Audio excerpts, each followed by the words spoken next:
आंधी को रोक लूंगा। तू रख ले मुझ पे भरोसा, नैया पार लगा दूंगा। तुम 2 कदम चलो, मैं 10 कदम चलूं। तुम थोड़ा सा चलो तो सही, भगवान बहुत आगे तक आपको चलाने को तैयार है। चलो तो सही, भगवान को अपना बनाओ तो सही, भगवान से संबंध जोड़ो तो सही, भगवान पर विश्वास करो तो सही, भगवान के द्वार पर आओ तो सही, भगवान को अपना बनाओ तो सही, भगवान में खो जाओ तो सही। कोई करे इतना, फिर देखो चमत्कार।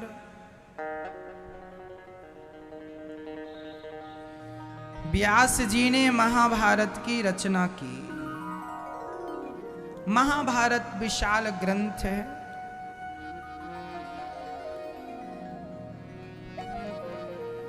अच्छा, महाभारत क्यों हुआ, इस क्यों का उत्तर आज मैं आपको दे दूं।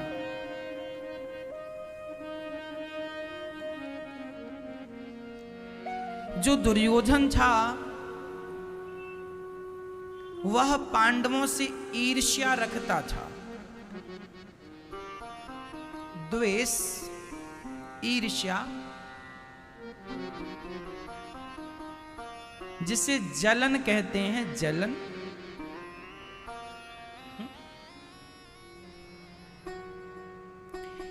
मैया दुर्योधन पांडवों से ईर्ष्या करता था, जलता था, और इसी जलन में देखो साप परिवार जलकर नष्ट हो गया। आपको क्या लगता है? अच्छा ये बताओ, आप लोग किसी से ईर्ष्या करते हैं या नहीं? अपनी बताओ, सच्ची बताना। आप किसी से जलते हैं या नहीं?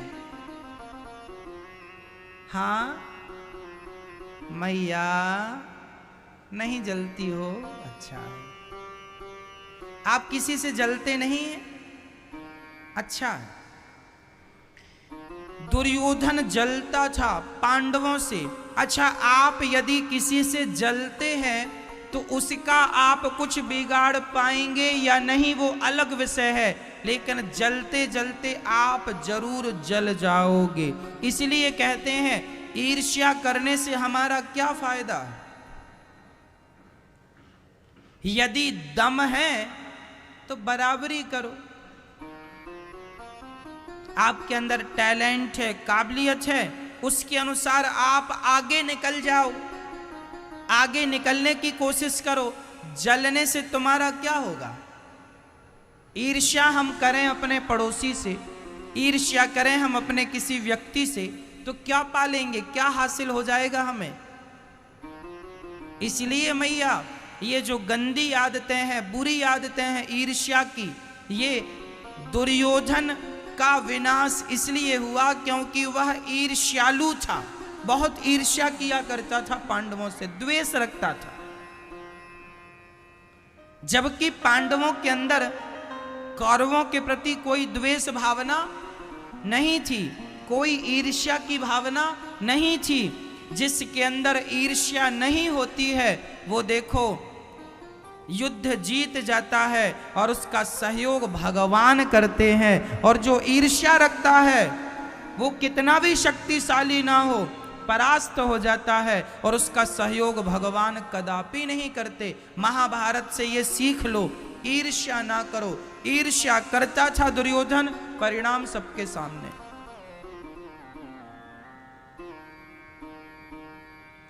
अच्छा, दुर्योधन किससे ईर्ष्या करता था? पांडवों की संपत्ति से। मैया हस्तिनापुर का असली राजा बनने का अधिकारी कौन था? एक्चुअली जो हस्तिनापुर की सिंहासन है, उस सिंहासन पर पहले पांडवों के पिता पांडु बैठा करते थे। पांडु हस्तिनापुर के राजा थे। पांडु के बड़े भाई का नाम था धृतराष्ट्र। धृतराष्ट्र, पांडु और विदुर, ये 3 भाई होते हैं। एक पिता की संतान है, तीनों की मां अलग अलग है। तीनों के पिता एक है ना। व्यास जी इनके पिता हैं, वेद व्यास जी। पांडु अच्छे थे, सुंदर थे। अच्छा, बड़े तो धृतराष्ट्र ही थे। धृतराष्ट्र से छोटे पांडु और पांडु से छोटे विदुर।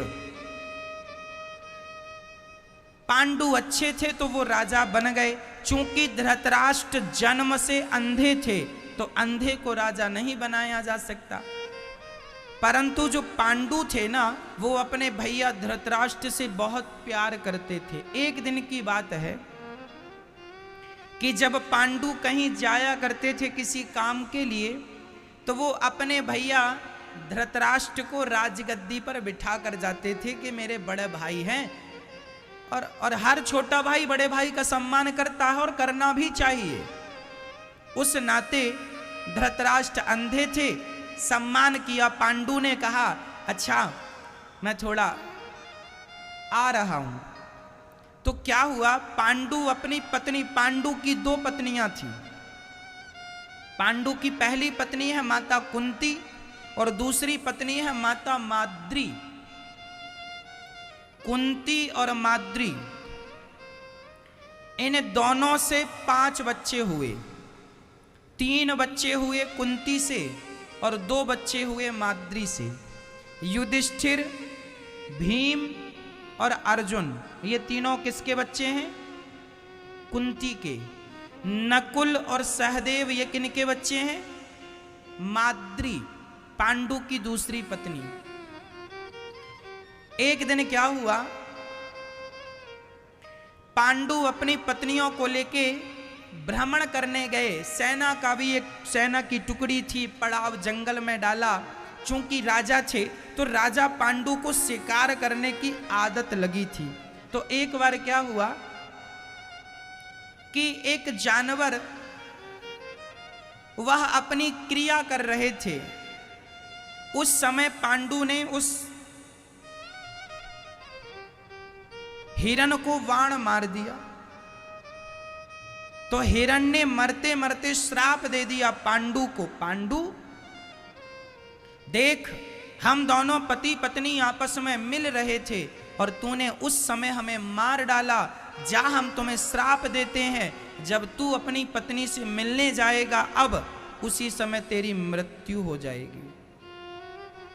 ये बात सुनकर पांडु बड़े दुखी हुए और उसी जंगल में अब वह सन्यासी की तरह रहने लगे कि अब मैं घर परिवार का मोह ममता छोड़कर अब जंगल में रहूंगा। वो जंगल आए थे अपने भैया धृतराष्ट्र को बिठाकर गद्दी पर, और जंगल में उन्हें श्राप लग गया और वो जंगल में सन्यासियों की तरह रहने लगे। हिमालय की ये बात है, हिमालय के पास वो रहने लगे और वहीं आनंद से सन्यासियों की तरह भजन। एक दिन माद्री को उन्होंने देखा। माद्री को देखकर वो काम आसक्त हो गए, कामासक्त हो गए और माद्री की तरफ बढ़े और माद्री को उन्होंने स्पर्श किया काम भाव से। उसी क्षण उनकी मृत्यु श्राप के कारण हो गई। पांडु मर गए। पांडु के साथ उनकी पत्नी कुंती और माद्री दोनों सती होने चली। पर जब दोनों सती होने लगी तो प्रश्न ये खड़ा हुआ कि फिर इन बच्चों का कौन पालन करेगा। 5 बच्चे थे, 3 कुंती के 2 माद्री के। तो माद्री ने कहा कुंती से, बहन आप बच्चों का ध्यान रखना, मैं पति के, क्योंकि मेरे कारण पति गए हैं, मैं सती, वो पति के साथ जलकर सती हो गई। कुंती उस जंगल में अकेली अपने बच्चों के साथ दर दर की ठोकर खाती हुई, जब वह अपने हस्तिनापुर आई और वह अपने बड़े बेटे के लिए उसने मांग की कि भाई ये हमारा सिंहासन था हमारे पति का, मारे गए, वो किसी कारण नहीं रहे, तो अब सिंहासन का अधिकारी कौन? बड़ा बेटा बनेगा, जो बड़ा होगा वह। उस समय बड़े बेटे थे धर्मराज युधिष्ठिर, तो कह दिया कि युधिष्ठिर को राजा बनाओ। पर धृतराष्ट्र सिंहासन पर बैठे बैठे वह आसक्त हो गए। धन किसी को मिल जाए ना तो फिर वो छोड़ना नहीं चाहता। उस व्यक्ति की आसक्ति ही उसके विनाश का कारण बनती है। और परिणाम भी यही हुआ कि कुंती ने बहुत कहा, पर सिंहासन ना देकर धृतराष्ट्र ने पांडवों को जहर देकर मारने की कोशिश किया। दुर्योधन ने भीम को जहर दे दिया था। लाक्षागृह में लाख का घर बना के उसमें बंद करके आग लगवा दी। किसने? धृतराष्ट्र और दुर्योधन ने। बाप बेटे की मिली भगत थी, ये मर जाए तो हमारा सिंहासन बना रहे। देखो जरा, आदमी धन के लिए कितना नीच हरकत करता, कितना गिर जाता है कि वह कुंती के 5 बेटों को मारने का षड्यंत्र रच डाला धृतराष्ट्र और दुर्योधन ने। परंतु कुंती के रखवाले तो पग पग में भगवान हुआ करते थे। लाक्षागृह में जब आग लगी, उस आग से भी भगवान ने बचाया, कुछ भी नहीं लुटने दिया, कुछ भी बर्बाद नहीं होने दिया। उसके बाद प्रजा ने आवाज उठाई कि भाई पांडवों को कुछ तो चाहिए। तब धृतराष्ट्र ने राज्य का बंटवारा कर दिया। क्या बंटवारा हुआ? हस्तिनापुर का राजा बनेगा दुर्योधन, मेरे बाद मतलब धृतराष्ट्र के बाद, और राज्य में लगभग 100-200 किलोमीटर दूर पांडवों को बंजर भूमि दे दी। धृतराष्ट्र ने, देखो जरा कितना, ये अंधा केवल आंखों का नहीं, बुद्धि का भी अंधा है। और जब घर का सीनियर आदमी, घर का बुजुर्ग आदमी धृतराष्ट्र की तरह अंधा हो जाता है, तब परिणाम होता है महाभारत, तब परिणाम होता है विनाश।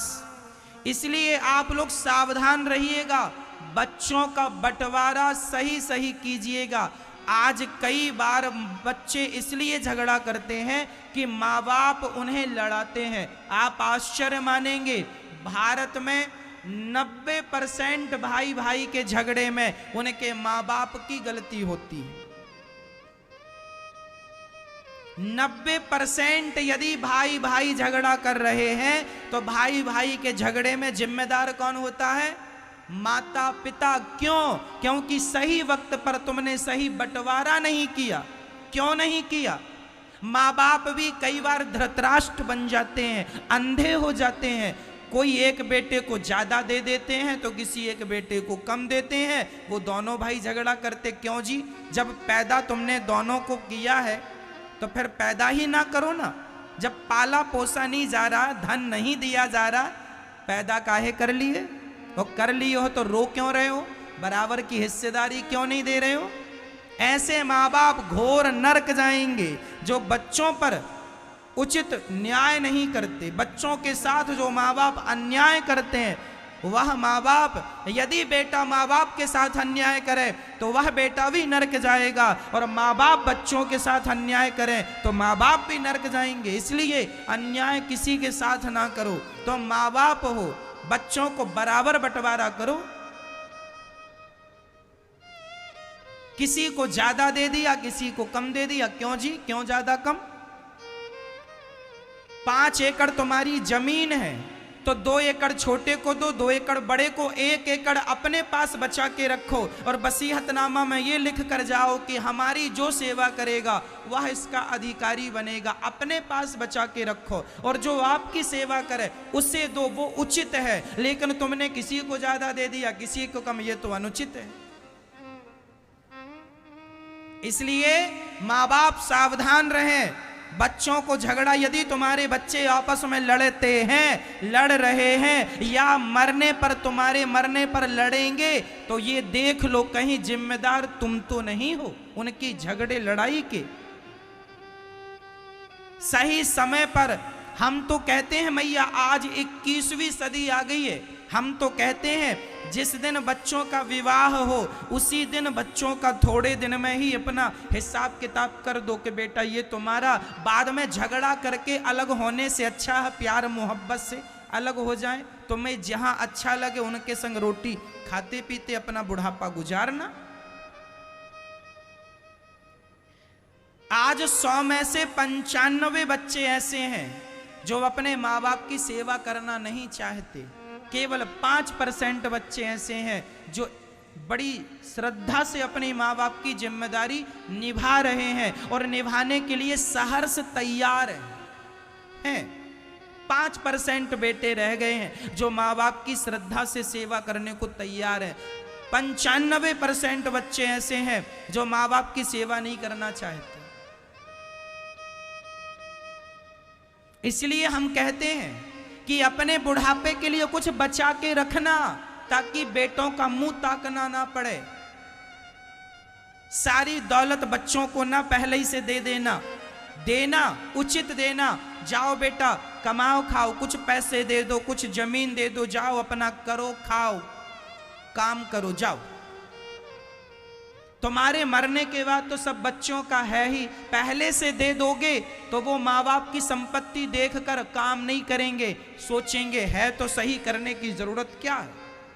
ऐसे ही दुर्योधन था, बाप की संपत्ति पे इतराता था, करना धरना कुछ नहीं है, अहंकार से चलता था। तो कहीं तुम्हारे बच्चे दुर्योधन ना हो जाएं और कहीं तुम धृतराष्ट्र ना बन जाना, इसका पूरा ख्याल रखना। मरने के पहले बच्चों का एक बुढ़ऊ हमें मिल गए, उनके 4 बेटे थे। बूढ़ा आदमी बिल्कुल 2-4 साल में मरने की स्थिति थी। जरा सुनना, वो बूढ़ा कहता मैं अपने बच्चों का बंटवारा नहीं करूंगा, तुम साथ में रहो। पर वो बच्चे साथ में रहते नहीं। अब बच्चे बड़े बड़े हो गए, शादियां हो गई, उनके बच्चे हो गए। अब एक घर में कैसे संभव है? देखो प्रकृति का नियम है, आज ना सही कल तुम भाई भाई अलग होगे, ये प्रकृति का नियम है। भगवान राम भी अलग अलग हुए थे। राम जी ने मथुरा का राजा बनाया था, किसको? शत्रुघ्न जी को। अपने जीते जी बनाया ना, अपने होशो हवास में बनाया। राम जी जानते थे इस बात को, आज ना सही कल, कल ना सही परसों विवाद होगा, तो विवाद झगड़ा करके तुम अलग अलग हो, इससे अच्छा है प्यार मोहब्बत से ही। एक बूढ़े बोले हम तो बंटवारा नहीं करेंगे, मर जाएंगे। क्या परिणाम हुआ? उनके बच्चे आपस में लड़ रहे हैं, पर बुढ़ा कसम खाए बैठा मैं बंटवारा नहीं करूंगा। तो जरा इनके मरते ही बच्चे भी लड़के मरेंगे। अब बताओ ये समझदारी है कि बेवकूफी है? लेकिन अब बूढ़ों को कौन समझाए, इन्हें लगता हम ही सही कर रहे हैं, बस ये सुनते नहीं किसी की। समझदारी से शास्त्रों को पढ़ो। गलती जो इतिहास में हुई है, इतिहास क्यों बताया जाता है, इतिहास क्यों पढ़ा जाता है, इतिहास क्यों सुना जाता है? इतिहास इसलिए सुना जाता है, इतिहास इसलिए पढ़ा जाता है ताकि इतिहास में जो गलतियां हुई हैं वो गलतियां हम और आप ना दोहराएं। इसलिए इतिहास सुना जाता है, इतिहास पढ़ा जाता है। अपना नॉलेज बढ़ाने के लिए इतिहास पढ़ा जाता है। अपना डिसीजन लेने, आपके डिसीजन लेने की जो क्षमता है उस क्षमता को बढ़ाने के लिए इतिहास सुना और पढ़ा जाता है।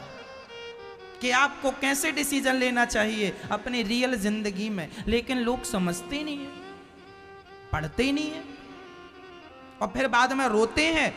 सही ढंग से नहीं चलोगे तो रोना पड़ेगा। इसलिए जो गलती हुई है महाभारत में वो तुम ना करना। धृतराष्ट्र ने क्या किया, पांडवों को इंद्रप्रस्थ का बंजर जमीन दे दिया, लेकिन धन्य है वो पांडव, उस बंजर जमीन को धृतराष्ट्र को प्रणाम करके वहां गए, स्वयं हल चलाया, स्वयं खेती की, स्वयं नगर बसाया। और मेहनत जहां होती है ना वहां हरियाली होती है मैया।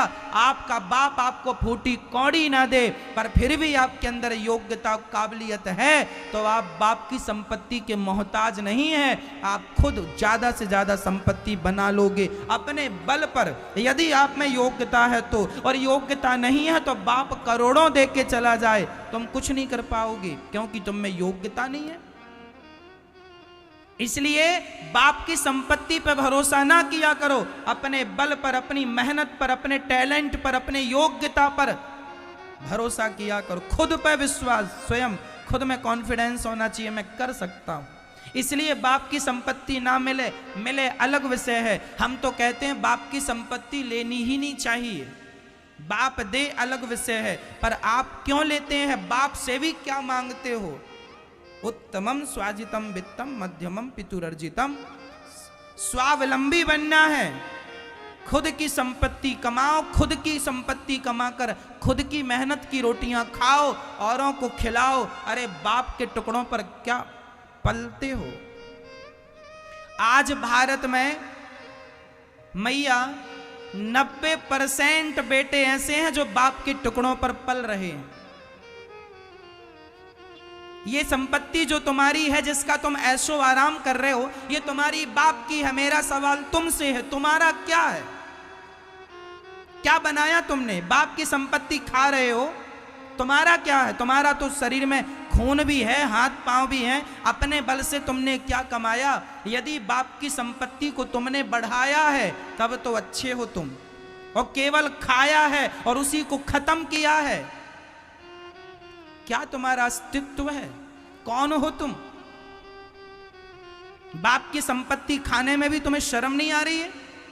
कई बच्चे ऐसे होते हैं भारत में, माँ बाप की संपत्ति बेच बेच के खा जाते हैं और बाद में कंगाल हो जाते हैं, कटोरा लिए घूमते हैं। समय का और धन का दुरुपयोग करोगे, बहुत ज्यादा पश्चाताप करना पड़ेगा। इसलिए ना तो समय का दुरुपयोग कीजिए, ना तो धन का दुरुपयोग कीजिए। धन आवे तो अहंकारी ना बन जाना, धन आवे तो उल्टे सीधे खर्चे ना बढ़ा लेना, धन आवे तो जरा नम्र हो जाना और जरा खर्चों पर कंट्रोल करके 2 पैसे बचाना। वह बचा हुआ पैसा कल आपके काम आएगा। हमारे यहां कहावत है, विद्या कंठ की।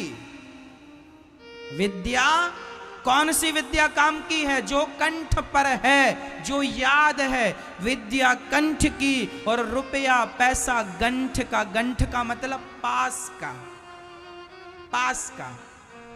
कौन सा पैसा काम आता है? जो हमारे पास में है। जो पास में नहीं है वो हमारा नहीं है। कहने का तात्पर्य यह हुआ कि जब भगवान तुम्हारा समय अच्छा बनावे तो पैसे को जरा संभाल के रखना। नहीं, कई लोगों के पास पैसा आता तो बहुत ज़्यादा है, आके चला जाता है, ठहरता नहीं है।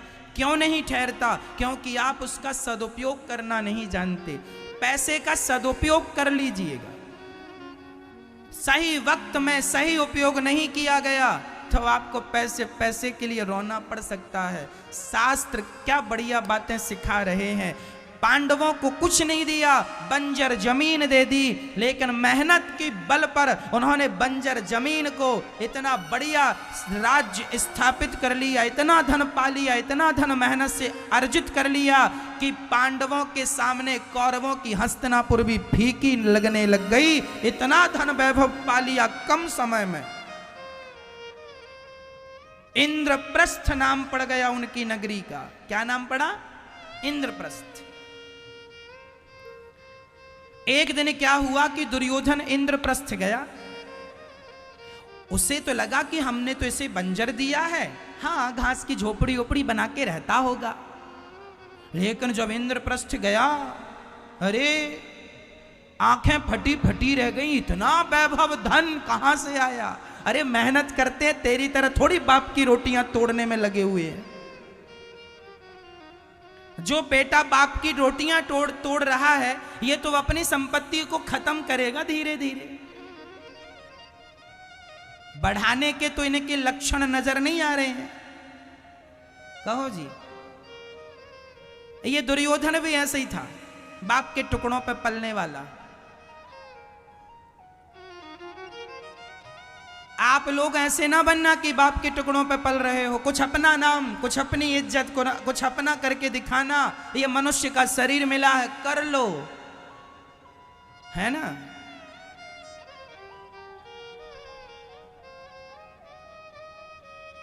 मेहनत की रोटी खाने में अच्छा, अचार रोटी हम खाएंगे, नमक रोटी खाएंगे, खुद की मेहनत का खाएंगे। हमें नहीं खाना हलवा पूड़ी, हमें 56 भोग की भी चाहत नहीं है, खुद की मेहनत का खाएंगे। अच्छा लगता खुद की मेहनत का खाना, फोकट का नहीं खाना हमें अच्छा लगता। फोकट की रबड़ी अच्छी नहीं लगती, मेहनत की बासी रोटी और नमक के साथ हम खा लेंगे। घी ना चुपड़ेंगे, सरसों का तेल चुपड़ के खा लेंगे, खाएंगे मेहनत की। हमने बचपन से, ये दास अनिरुद्ध अपनी बात बताए मैया, जब से हमने होश संभाला है, आज तक हमने पिताजी से कुछ मांगा नहीं, कुछ कहा नहीं, और ना मांगने की चाहत रखते हैं।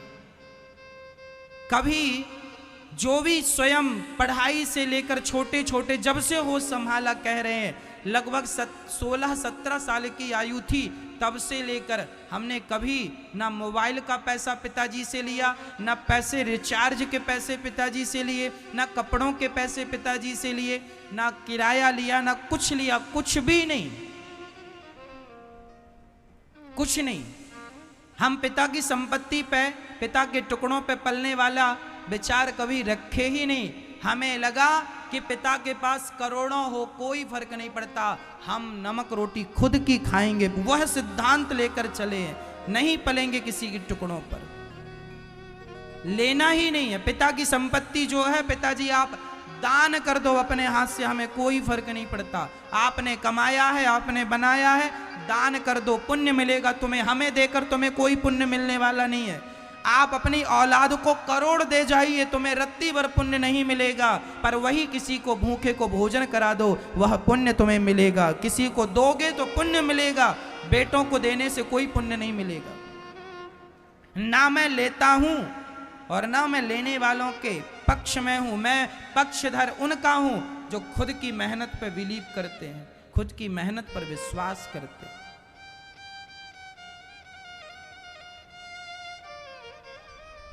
भगवान एक दिन दुर्योधन पांडवों के यहां गया, खूब चकाचक देखा उसने, आंखें चकाचौंध होने लगी। कहां से आया? आया मेहनत की आया। देखकर इतना जला दुर्योधन उसके अंदर आ गया, मैं कैसे इनका धन हड़प लूं। देखो मेहनत कुछ नहीं करना, कुछ लोगों की आदत होती है दूसरों का धन कैसे हड़प लें, ऐसे ही दुर्योधन था।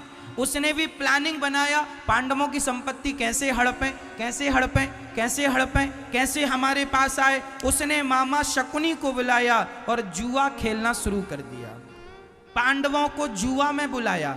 अब आप सवाल करेंगे महाराज जी पांडवों ने जुआ क्यों खेला? क्योंकि उस जमाने में राजा के लिए जुआ की चुनौती स्वीकार करना पड़ता था। एक राजा जुए की चुनौती स्वीकार ना करता तो लोग कहते अरे कैसा राजा है। तो जुआ, अच्छा धर्मराज युधिष्ठिर जुआ खेलने के पक्ष में नहीं थे। धृतराष्ट्र ने कहा, देखो धृतराष्ट्र अंधा तो था पर बड़ा शातिर था। खोपड़ी कैसी थी? शातिर, शातिर दिमाग। अंधे धृतराष्ट्र ने पांडवों से, अच्छा पांडव धृतराष्ट्र की इज्जत करते थे क्योंकि वो संस्कारी थे ना। ये तो अनपढ़ थे, बिल्कुल पढ़े लिखे थे भी पर चरित्र में शिक्षा ना उतरे तो काहे की शिक्षा। आप बहुत विद्वान हैं, आप बहुत पढ़े लिखे हैं, पर आपको बात करने की भी तमीज नहीं है, तो आप काहे के पढ़े लिखे हैं। उसी तरह धृतराष्ट्र था, बहुत पढ़ा लिखा था, लेकिन बिल्कुल कोई हिसाब नहीं। देखो जरा क्या कह रहा, सुनना। धृतराष्ट्र की मैं करामात सुनाऊं।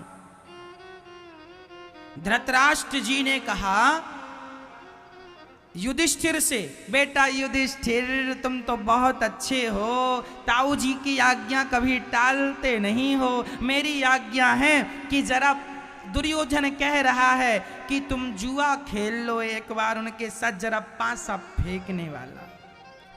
देखो जरा कैसे फंसा रहा षड्यंत्र में, और पांडवों को जुआ में बिठा दिया। अब युधिष्ठिर जी मना इसलिए ना कर पाए क्योंकि ताऊ जी की इज्जत करते थे, ताऊ जी का सम्मान करते थे। पर आजकल का जमाना ऐसे ही, आप जिनका सम्मान करते हैं वो आपका गला ही पकड़ के मरोड़ देते हैं। इसलिए ज्यादा मीठे बनने की भी जरूरत नहीं है। हमारे यहां एक बात कही जाती है, जो ज्यादा मीठा होता है वो अपना नाश कराता है। देखो तो मीठे गन्ने को कोल्हू में पेरा जाता है, ज्यादा मीठे बनने की जरूरत नहीं है। नहीं तो आजकल आप जरा रिश्तेदारों की इज्जत करने लगो, वो सिर पे नाचने लग जाते हैं। आज जमाना ऐसे ही है, मैं आप किसी की जरा इज्जत कर लो, वो खोपड़ी में नाचता है।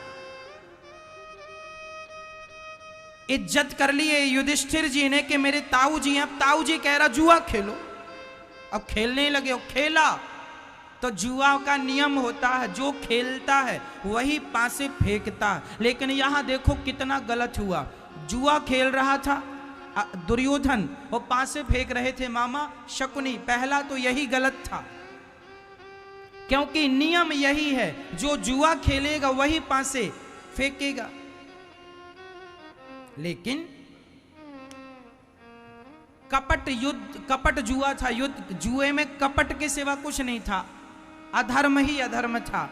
और परिणाम क्या हुआ, उस जुए में कौरवों की जीत हो गई। पांडवों ने सारी संपत्ति दांव पर लगाई, केवल संपत्ति नहीं अपने आप को हार गए, अपनी पत्नी को दांव पर लगा दिया।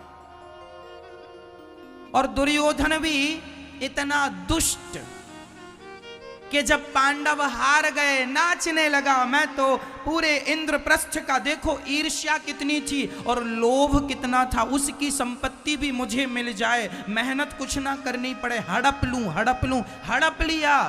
और उस स्त्री को जिसको पांडव हार गए, जिनका नाम था द्रौपदी, उसे दुर्योधन ने बुलाया।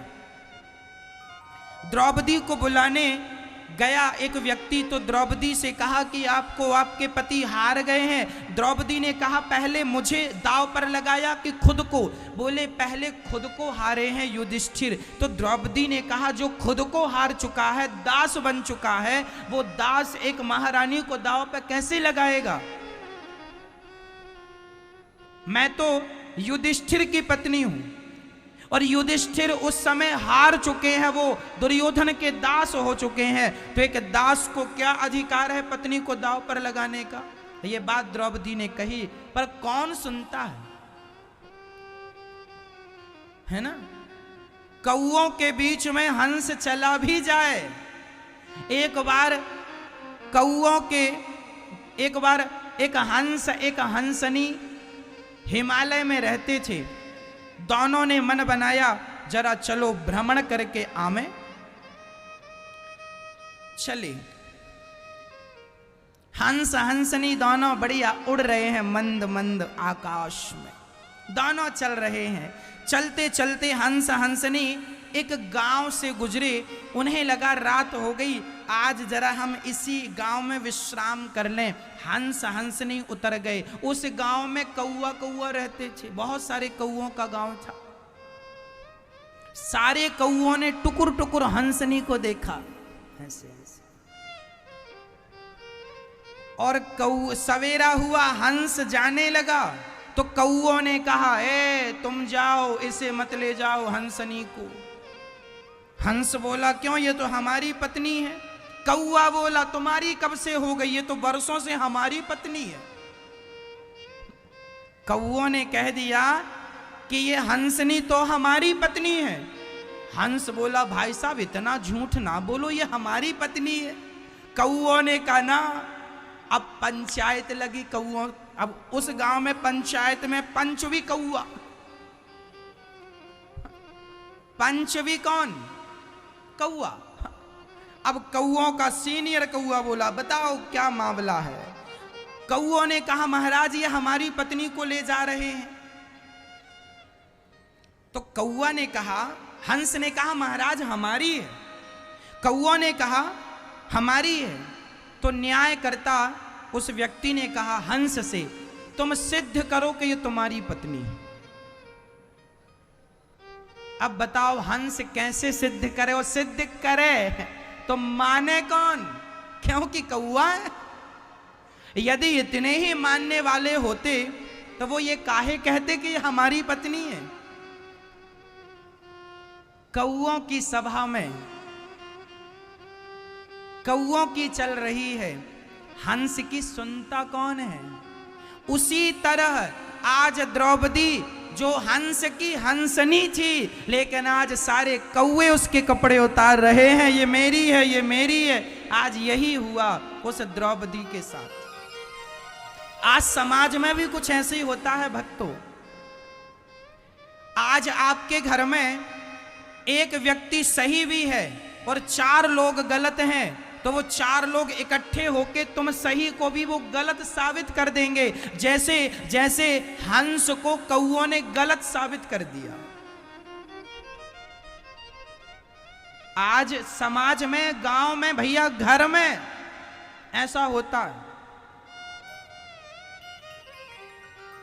जेठ जिठानी और सास ससुर ये चारों एक होकर के कई बार छोटे बच्चे को, छोटी बहू को सता देते हैं। तुम गलत कह रहे हो, भले वो सही कह रहे हो, भले वो हंस नहीं हो, लेकिन ये कौआ लोग मिलके, और स्वाभाविक है जहां ज्यादा लोग होंगे उसी तरफ पक्ष जाएगा। आज भीड़ किसकी है? आज कौओं की भीड़ ज्यादा है, हर जगह कौआ कौआ है। हंस 2-4 हैं भी तो उनकी चलती कहां है? सुनता कौन है? ये विडंबना है समाज की। इसलिए भरी सभा में जब द्रौपदी को लाया गया, पुकार रही है, बचाओ अर्जुन, बचाओ युधिष्ठिर, बचाओ पितामह, पुकार रही है, न्याय मांग रही है। पर कौओं की सभा में कहां न्याय मिलेगा? सभा तो कौओं की है ना, न्याय कौन देगा? कह रही है द्रौपदी धृतराष्ट्र से, धृतराष्ट्र जी आप हमारे ससुर हैं, बताओ हमें न्याय दो। द्रौपदी माता वो न्याय देंगे आपको जो खुद आपको लुटवा रहे हैं, जो खुद लुटवाने बैठे हैं, वो भला क्या तुम्हें न्याय दिलाएंगे? जो स्वयं लूटने बैठे हैं वो क्या न्याय दिलाएंगे? आज समाज में यही हो रहा है। एक अच्छे व्यक्ति की साड़ी खिंच रही है, इज्जत लुट रही है, और जमाना तमाशा देख रहा है।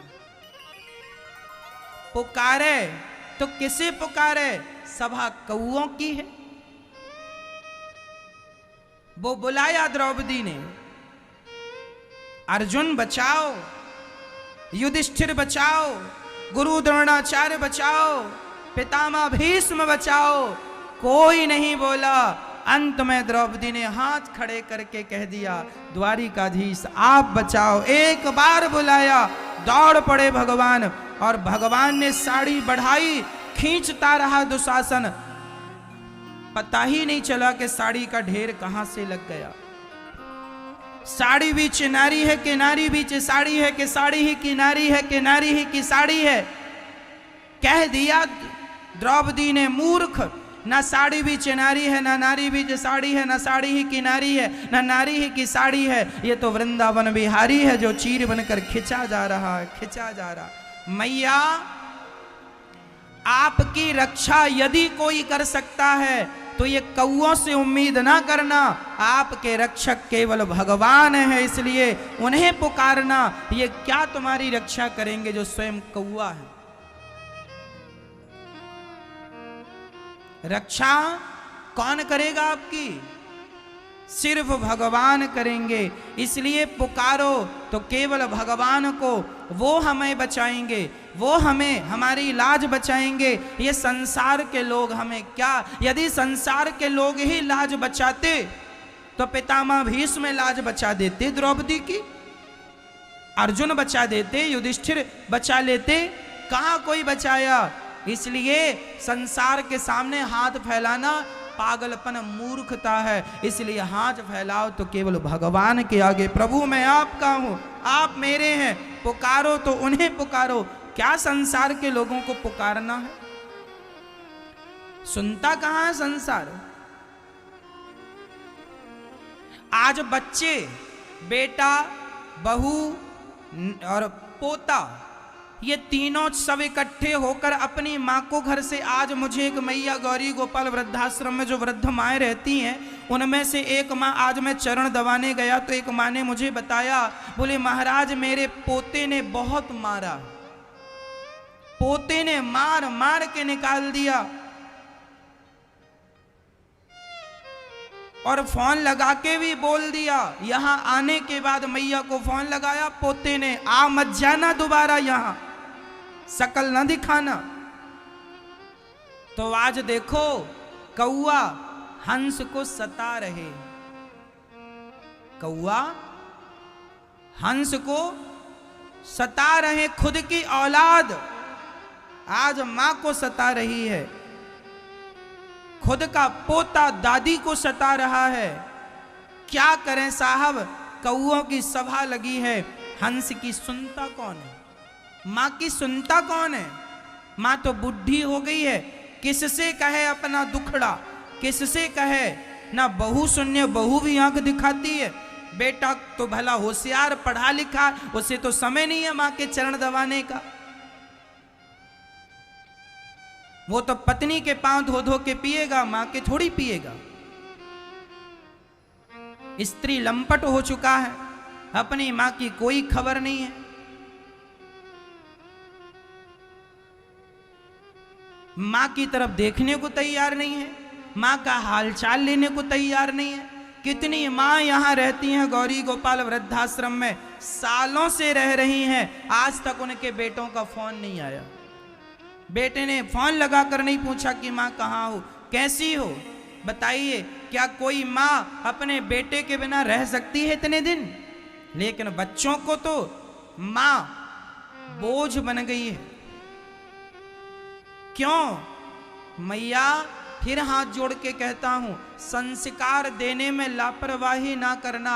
नहीं, आज 2021 में ये हालत है कि बच्चे अपनी मां को घर से निकाल रहे हैं, तो 2030 आने दो, 2040 आने दो, इस समय पता नहीं क्या स्थिति होगी।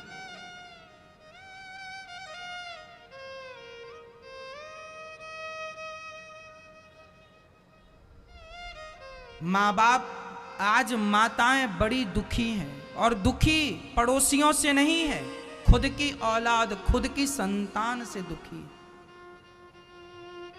आपसे हाथ जोड़कर कहता हूं, अपनी अपनी माँओं का, अपनी अपनी सासू माँ का ख्याल रखा करो। वो भी इंसान है, उन्हें भी प्यार की जरूरत है, रोटी की जरूरत है, पानी की जरूरत है, दवाई की जरूरत है, अपनों की जरूरत है।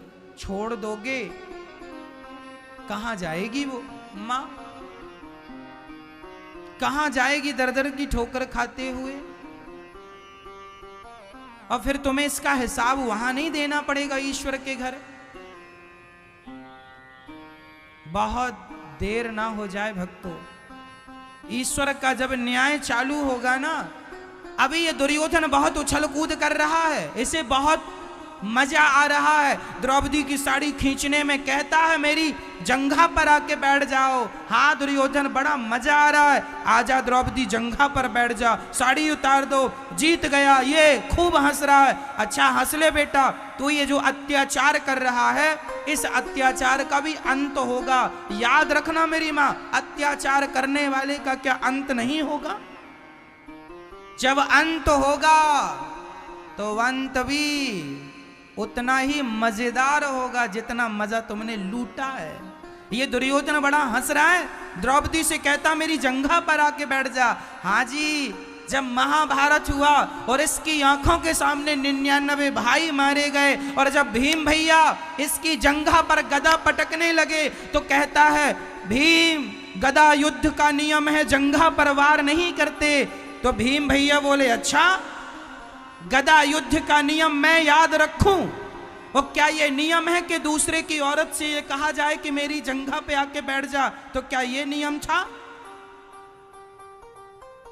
तुमने दूसरे की पत्नी को कह दिया मेरी जंघा पर आके बैठ जा, जब तुमने ध्यान नहीं दिया मर्यादा का तो हमसे क्या उम्मीद करते हो मर्यादाओं का? जैसा पाप किया है वैसी सजा भुगतो। मार दिया, जंघा पर जो प्रहार किया गदा का टूट गई। नानी याद आ गई, मरने के पहले देर ना होगी मैया, जो कर्म हमने और तुमने किया है यही भोगना पड़ेगा। यही ईश्वर के घर देर है, अंधेर नहीं है। गलत ना करना किसी के साथ, गलत व्यवहार ना करना किसी के साथ, गलत बातें ना करना किसी के साथ, नहीं तो ईश्वर की जब लाठी चलती है ना आवाज नहीं होती उसमें। अच्छे खासे लोग सुधर जाते हैं परमात्मा की लाठी से। ज्यादा बकबक करने की जरूरत नहीं है, होशियार बनने की जरूरत नहीं है। जो धर्म है उसका पालन करते रहो बस, मनमानी करने की जरूरत नहीं है। करोगे तो जिन्होंने मनमानी की, रावण ने मनमानी की, भरी रावण ने माता सीता का हरण कर लिया, उसे भी बड़ा मजा आ रहा, मैं रावण हूं, मैं कुछ भी कर सकता हूं। अच्छा बच्चू कुछ भी कर सकता, क्या परिणाम? 1,00,000 पूत, 1,00,000 पूत 1,25,00,000 नाती, जिसके घर पर दिया ना। गोस्वामी तुलसीदास जी लिख रहे हैं रहा न को कुल रोवनी हारा। रावण मरा तो लंका में रावण के नाम पर कोई रोने वाला नहीं बचा। तुम्हारी मनमानी ज्यादा दिन नहीं चलेगी, तुम्हारा अंत होगा। इसलिए हाथ जोड़ के कहता हूं, इन इतिहासों से, इन कथाओं से, इन चरित्रों से सीख लो और गलती ना करना किसी भी प्रकार की, नहीं तो कर्म दंड भोगने पड़ेंगे। रावण को भोगना पड़ा, दुर्योधन को भोगना पड़ा, कंस को भोगना पड़ा। अरे तुम्हारा पड़ोसी भी गलत करता होगा ना मेरी माँ, तो तुम्हारी आंखों के सामने मैंने कई लोगों को देखा है, उनके कर्मों की सजा उन्हें मिली है मेरी आंखों के सामने। आपने भी कई लोगों को देखा होगा, हाँ या ना? आप लोगों ने देखा कि नहीं? जो पाप करता है वो यहीं सड़ सड़ के मरता है, कुत्ते की मौत मरता है। देर नहीं लगती, आदमी पता नहीं क्यों नहीं समझता। यहीं सबका हिसाब होगा, यहां से जो बाद में होगा वो तो होगा, पर यहीं आंखों के सामने, सबकी आंखों के सामने होगा। किया है जिन्होंने, हुआ है उनका। मैं गवाह हूं, कई लोगों का दंड मैंने अपनी आंखों से देखा, जिनके नाम का डंका बजता था, जिनके जीवन में पैसों की कोई कमी नहीं थी, मैंने उनके भी दिन बदलते देखे हैं मैया। जो सदा लोगों को रुलाया करते थे, सदा अपने पैसों के बल पर लोगों को सताया करते थे, मैंने उनको रोते हुए देखा है।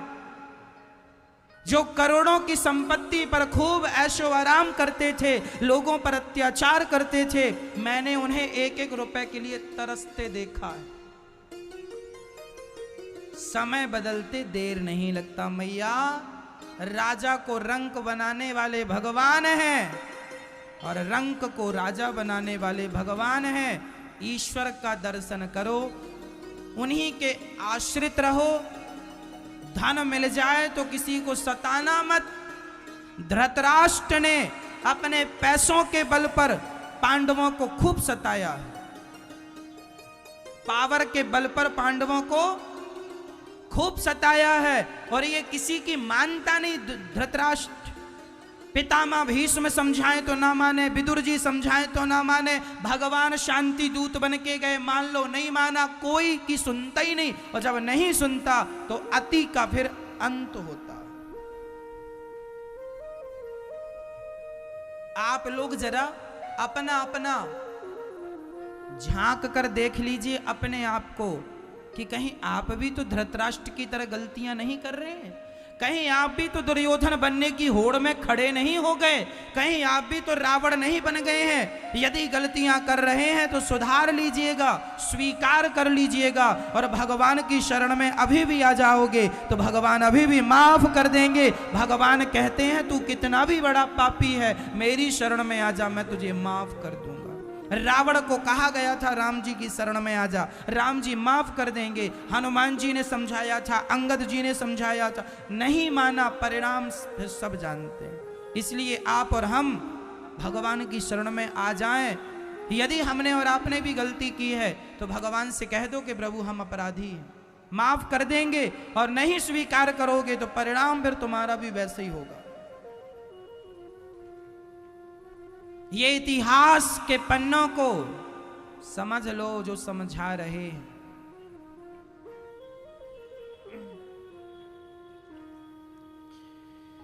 द्रौपदी जब पांचों पांडवों को मारने के लिए अश्वत्थामा चल पड़े, देखो जरा दुर्योधन मर रहा था लेकिन मरते मरते भी सोच रहा पांडव कैसे मरे। चल पड़ा पांडवों को मारने, अश्वत्थामा चल पड़े।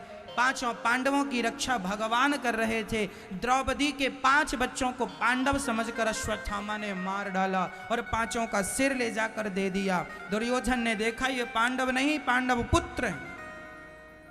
उसी समय दुर्योधन की मृत्यु हो गई।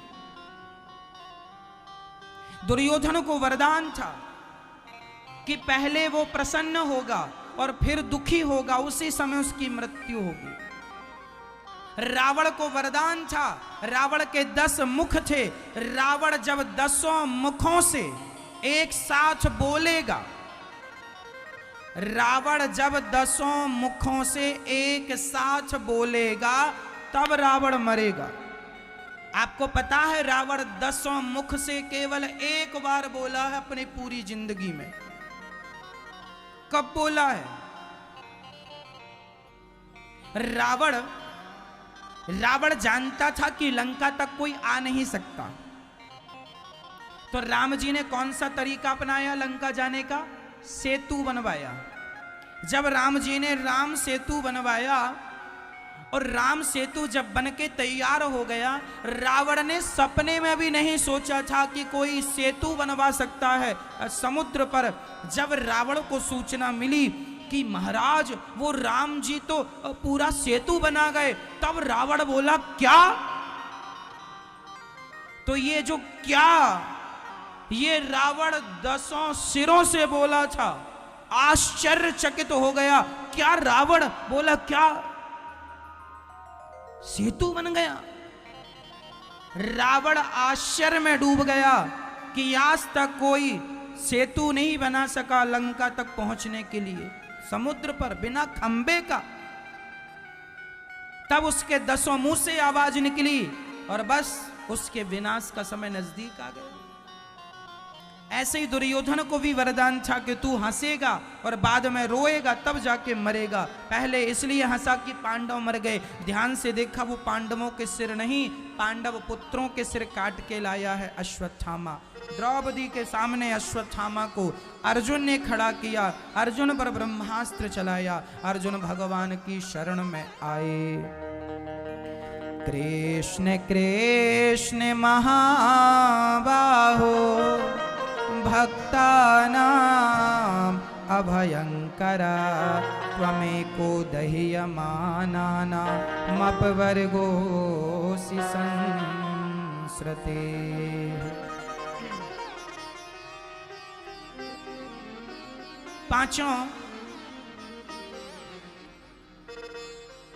अश्वत्थामा को पकड़ के अर्जुन ने खड़ा कर दिया द्रौपदी के सामने। द्रौपदी से कहा सजा दे दो।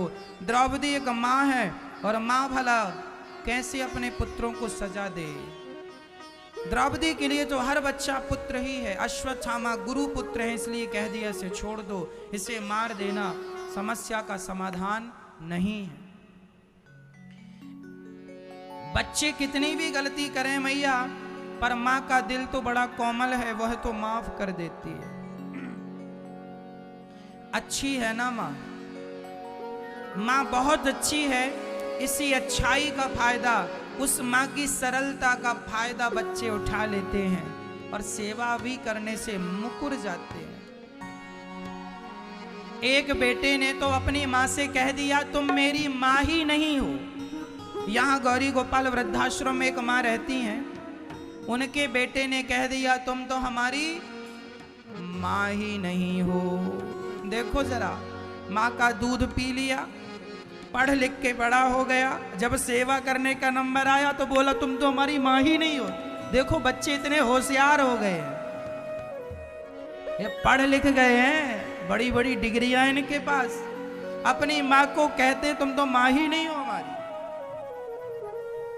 वो माँ यहाँ रहती हैं गौरी गोपाल वृद्धाश्रम में, और हम कहते हैं मैया तुम्हारा बेटा कहता तुम हमारी माँ नहीं हो, पर यह अनिरुद्ध कहता है कि तुम हमारी माँ हो और हम सेवा करते हैं। 200 माँ यहाँ रहती हैं, वृद्ध माँ जिनके बच्चों ने घर से निकाल दिया, सबकी सेवा यहाँ पर होती है। आओ उन्हीं माँओं के चरणों में एक छोटा सा आपको भजन सुना देते हैं।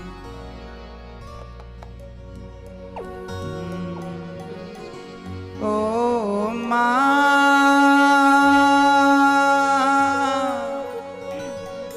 ओ माँ, जय जय जय श्री राधे श्याम। श्री द्रौपदी माँ ने अश्वत्थामा को छोड़ा। उसने उत्तरा के गर्भ को नष्ट करने के लिए प्रहार किया। उत्तरा भगवान की शरण में आई और उन्होंने भगवान से कहा पाहि पाहि महायोगिन देव देव जगत पते नान्यं त्वद्भयं पश्ये यत्र मृत्यु परस्परम्।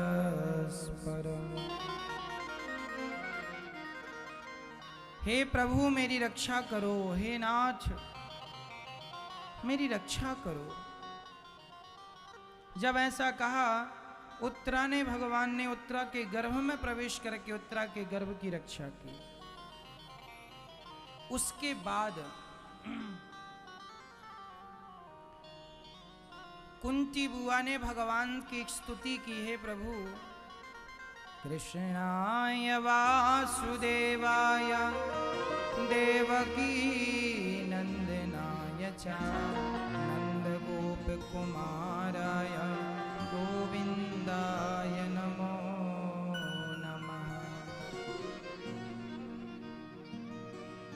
हे प्रभु आपकी जय हो। मैं आपसे कुछ मांगना चाहती हूँ। भगवान ने कहा बुआ जी मांगो। विपदः सन्तु नः शश्वत् तत्र तत्र जगद्गुरो। हे जगद्गुरु, हे श्याम सुंदर, आज मैं आपसे चाहती हूँ कि आप मुझे दुख दे दीजिए, विपत्ति दे दीजिए। श्याम सुंदर ने कहा माँ, जब से होश संभाला है सो आपने दुख ही दुख पाया, आज फिर दुख की कामना। कुंती बुआ ने कहा श्याम सुंदर, जब जब सुख आया तब तब आप बहुत दूर चले गए, और जब जब दुख आया तब तब आप मेरे से बहुत करीब आ गए। ऐसे सुख का मैं क्या करूंगी जिस सुख में मेरे श्याम सुंदर दूर हो जाएं। ऐसे सुख पर पत्थर पड़े जो कृष्ण हृदय से जाए, बलिहारी वा दुख के जो पल पल नाम जपाए। हम क्या करेंगे सुख का, अच्छा है वो दुख कम से कम आपको याद तो कराता है। कुंती बुआ ने भगवान से सुख नहीं दुख मांगे। क्यों दुख मांगे? आपको क्या चाहिए? भगवान से यही कहो, प्रभु आप सुख दो या दुख दो, हम तो आपके हर हाल में मैं भगवान को भूलूं नहीं, यही वरदान चाहिए। सुख भी मुझे प्यारे हैं, दुख भी मुझे प्यारे हैं, छोड़ूं मैं किसे भगवन, दोनों ही तुम्हारे हैं। सुख मैं तेरा शुक्र करूं, दुख मैं फरियाद करूं, जिस हाल में तू रखे उस हाल में याद करूं। संसार की नदिया के दोनों ही किनारे हैं, सुख भी मुझे प्यारे हैं, दुख भी मुझे प्यारे हैं। हम जैसे आप जैसे रखेंगे वैसे हमें सुख भी और दुख भी। एक बार एक जगह भागवत जी हो रही थी,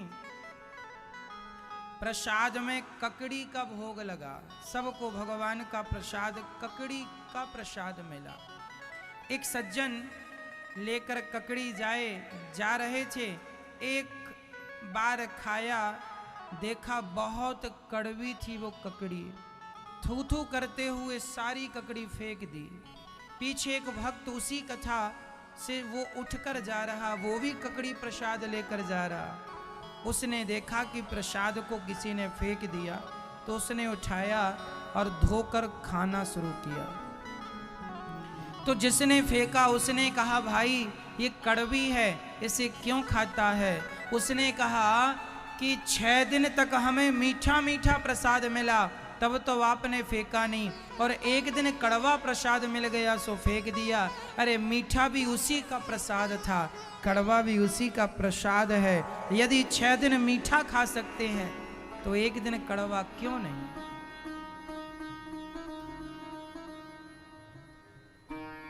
एक दिन कड़वा। जीवन में हमने बहुत सुख पाया है, थोड़ा सा दुख मिल जाए, विपत्ति मिल जाए, तो उस दुख में, उस विपत्ति में घबराना नहीं चाहिए। ईश्वर के प्रति आप अपना विश्वास कम नहीं कर लेना चाहिए, नहीं तो लोग जरा सा परेशान हो जाएं, कहते हैं अरे क्या भगवान है, कहाँ भगवान है। मतलब छोटी सी ही परेशानी में यह पथ भ्रष्ट हो गया। माता कुंती ने भगवान से दुख मांगा, क्यों? इसलिए दुख मांगा क्योंकि प्रभु सुख में आपका विस्मरण हो सकता है, पर दुख में विस्मरण नहीं। हे नाथ मैं आपको कभी भूलूं नहीं, ये कुंती बुआ ने मांग लिया। भगवान ने कहा ठीक है, आप मुझे कभी नहीं भूलेंगे। उसके बाद पितामह भीष्म बाणों की सैया पर लेटे थे, भगवान उनका दर्शन करने वहां गए। पितामह भीष्म खूब बढ़िया सा उपदेश कर रहे हैं पांडवों को, जीवन में बुरा मत देखना, आंख ना बिगड़े, कान ना बिगड़े और जिह्वा ना बिगड़े। यदि ये 3 चीज सुधर गए तो आपका लोक परलोक सुधर जाएगा, और 3 बिगड़ गए तो यहाँ भी बिगड़ा है वहाँ भी। क्या नहीं बिगड़ना चाहिए?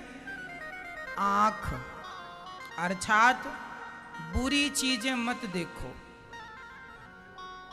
बुरी चीजें, ना तो बुरा देखना है, ना तो बुरा सुनना है, ना तो बुरा बोलना है ना मैया? ना हमें सुनना है बुरी चीजें, ना निंदा सुनो, ना चुगली। कान को जरा संभाल के रखो। गणेश जी के कान सूपे की तरह, सुपड़ा, सूप। गणेश जी के कान कैसे हैं? सूप की तरह। क्यों? जो सुपड़ा होता है, सुपड़ा जानते हैं मैया? सूपा घर घर होता था पहले, ऐसे फटकने वाला। जो सूपा होता है वह बुरी बुरी चीजें उड़ा देता है, सार सार को बचा लेता है। कान सूपे की तरह होने चाहिए, ताकि बुरी चीजों को बाहर ही फेंक दो, अच्छी चीजों को ही कान के भीतर प्रवेश दो। बुरी चीजें ना सुनो, अच्छी चीज। कान सूपे की तरह। पितामह भीष्म कह रहे हैं बुरा ना देखो, बुरा ना सुनो, और वाणी में संयम होना चाहिए। वाणी कैसी हो मेरी माँ? वाणी कैसी हो? संयमी वाणी हो। क्या बोल रहे हैं इसका आपको नॉलेज। कई बार आप ऐसा बोल जाते हैं आपको पता ही नहीं होता। लोग कहते हैं आपने कहा था, अब आप सोच रहे हैं हमने कब कह दिया, हमने कब कहा। इसलिए जो बोला करो पूरा होशो हवास में बोला करो। लोग आपकी बात भी पकड़ लेते हैं, आपने ये बोला। इसलिए बोलने के पहले विचार करो जो आप बोल रहे हैं, और कम से कम अपनी बोली हुई बातों को कम से कम 15-20 दिन तक याद रखो कि हमने किसको क्या बोला है। इन 20 दिनों में कोई बात आए तो आप बता सकें भाई हमने ये नहीं कहा था, ये कहा था। आप भूल जाएंगे तो क्या कहेंगे? बोलो यदि पहले तुम तौलो, फिर मुख को खोला करना। पुष्प नहीं बन सकते हो तो कांटे बनकर मत रहना। अपने शब्दों को जरा तौल कर देखिए कितने वजनदार हैं। सस्ते शब्दों का प्रयोग नहीं करना चाहिए, अच्छे शब्दों का। पितामह भीष्म भगवान की स्तुति कर रहे हैं। पितामह भीष्म कह रहे हैं इति मति रूप कल्पिता वितृष्णा। जो इति शब्द है वह इति शब्द वहां प्रयोग किया जाता है जहां बात पूरी हो जाए। पर पितामह भीष्म अपनी बात को प्रारंभ करते हैं किस शब्द से? इति से। इति मति रूप कल्पिता वितृष्णा भगवत सात्वत पुंगवे विभूमनि। इति शब्द को जहां पूरे में होता है वहां शुरू में कर रहे हैं। क्यों? संसार का हर व्यक्ति जहां पूरा होता है वहीं से भगवान शुरू होते हैं। सच्ची बात तो ये है। आपकी सोच जहां पूरी होती है भगवान वहां पूरे शुरू होते हैं। आप जितना धन वैभव वाले हो जाएं, आप जितने धनी हो जाएंगे, आप कहेंगे मैं तो बहुत हो गया। जहां आप पूरे हो जाएंगे, खत्म हो जाएंगे, वहां से भगवान की शुरुआत है। इसलिए जहां हमारा अंत है वहां परमात्मा का आदि है, अर्थात प्रारंभ। इसलिए इति मेरी बुद्धि निर्मल हो गई है, पितामह भीष्म कह रहे हैं, मुझे स्वीकार कर लो। पितामह भीष्म कहते हैं मेरी बेटी से विवाह कर लो। कौन सी बेटी? बुद्धि। जब आपकी बुद्धि निर्मल हो जाए, पवित्र हो जाए, तो आप भी अपनी बुद्धि को भगवान के चरणों में समर्पित कर दो। पहले बुद्धि को कैसी बना लो? निर्मल। निर्मल मन जन सो मोहि पावा, मोहि कपट छल छिद्र न भावा। बिल्कुल निर्मल, कोई कपट, कोई छल, कोई इच्छा, कोई वासना, कोई घृणा, कोई द्वेष, कुछ ना हो। बुद्धि निर्मल करके जब समर्पित कर देता है कोई, तो भगवान उस बुद्धि को ग्रहण कर लेते हैं। पितामह ने कहा, प्रभु मुझे याद है जब आपने अपनी प्रतिज्ञा तोड़ दी थी हमारी प्रतिज्ञा के लिए। महाभारत के युद्ध में पितामह भीष्म ने प्रतिज्ञा ली, कृष्ण भगवान ने प्रतिज्ञा ली, मैं अस्त्र शस्त्र नहीं उठाऊंगा। पितामह ने प्रतिज्ञा ली, मैं उठवा करके रहूंगा। अब जब महाभारत में पितामह भीष्म ने दुर्योधन के भड़काने पर कह दिया कि मैं कल का युद्ध, दुर्योधन आरोप लगाता है कि आप तो पांडवों के ऊपर बाण चलाना ही नहीं चाहते, पक्षधारी हैं, पक्षधर हैं। कह दिया पितामह ने, कल का युद्ध या तो पांडवों का आखिरी युद्ध होगा या मेरा युद्ध आखिरी युद्ध होगा। अब पितामह भीष्म ने जब ये प्रतिज्ञा ली और जब द्रौपदी को पता चला, माता द्रौपदी को पता चला कि कृष्ण ही हमारी रक्षा कर सकते हैं और कोई नहीं, दौड़ी दौड़ी गई। श्याम सुंदर आपने सुना क्या? कह दिया है पितामह ने कल पांडवों का आखिरी युद्ध होगा, उनकी प्रतिज्ञा अधूरी नहीं होती, मेरे सुहाग की रक्षा करो। भगवान बोले, द्रौपदी मैं कुछ नहीं कर सकता, अब की बार आप करो। क्या करें हम? चलो हमारे साथ। लंबा सा घूंघट डालकर पितामह के पास ले जाकर खड़ा कर दिए। पितामह को लगा दुर्योधन की पत्नी है, आशीर्वाद दे दिया पितामह ने, सौभाग्यवती भव। और पितामह का वरदान भला टले कैसे? द्रौपदी ने घूंघट उठाया, पितामह कल के युद्ध में मेरे पतियों को मारने की प्रतिज्ञा कर रहे हो और आज मुझे सौभाग्यवती का वरदान दे रहे हो। अब आप ही बताओ कि आपकी दोनों बातों में कौन सी बात सत्य होगी। पितामह समझ गए, द्रौपदी यहाँ तू नहीं आई, तुझे लाया गया। बाहर निकल कर देखे तो श्याम सुंदर खड़े थे, द्रौपदी की चरण पादुका छाती से लगाकर, कि कोई देख ना ले कि द्रौपदी पितामह से मिलने आई है।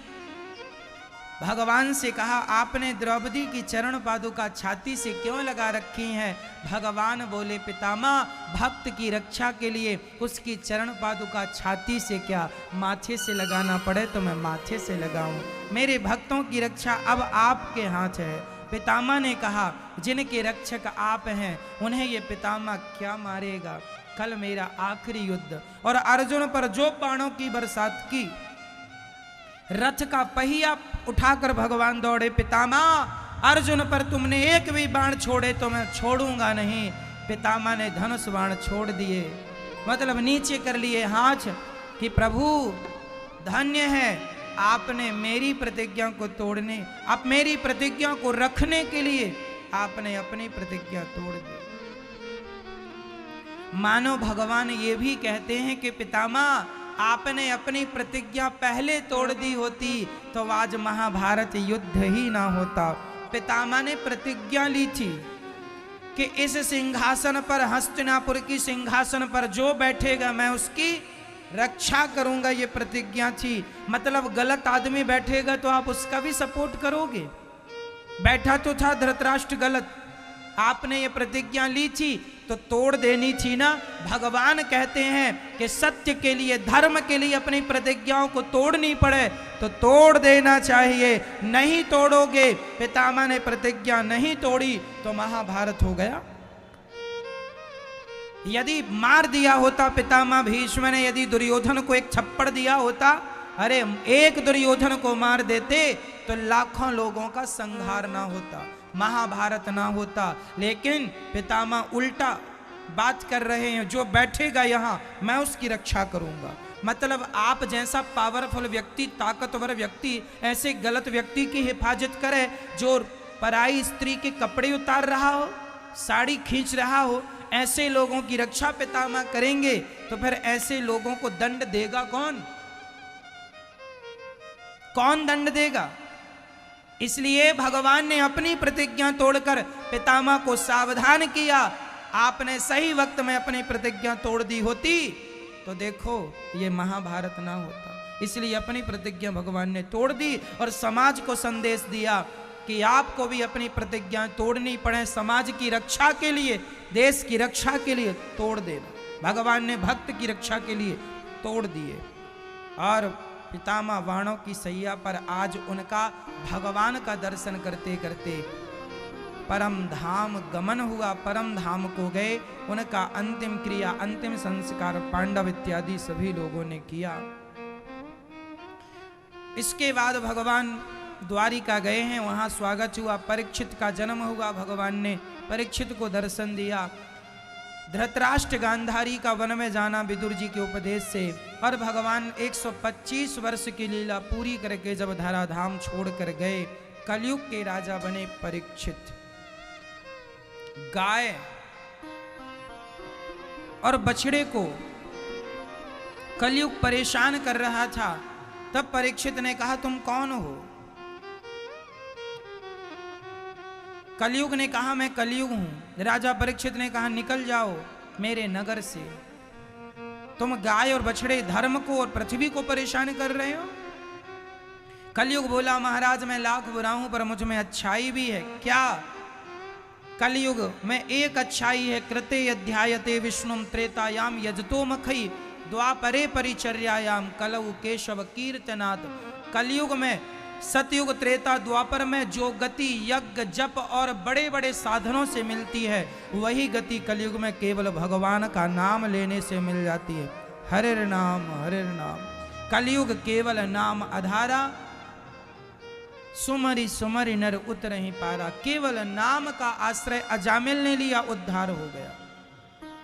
कलयुग की अच्छाई को देखते हुए राजा परीक्षित ने कलयुग को रहने के 4 कमरे बनवाए। कलयुग कहाँ कहाँ रहता है? द्यूतम पानम स्त्रियः सूना यत्रा धर्मश्च चतुर्विधा। कलयुग जहाँ जुआ होता है वहाँ कलयुग, इसलिए जुआ ना खेलना। कौरवों ने खेला था, सर्वनाश हुआ। पानम, शराब ना पीना, पियोगे तो सर्वनाश होगा। स्त्रियः, चरित्र से ना गिरना, नहीं तो सब कुछ बिगड़ जाएगा। और सूना मतलब मांस ना भक्षण करना, नहीं तो लोक परलोक सब बिगड़ जाएगा।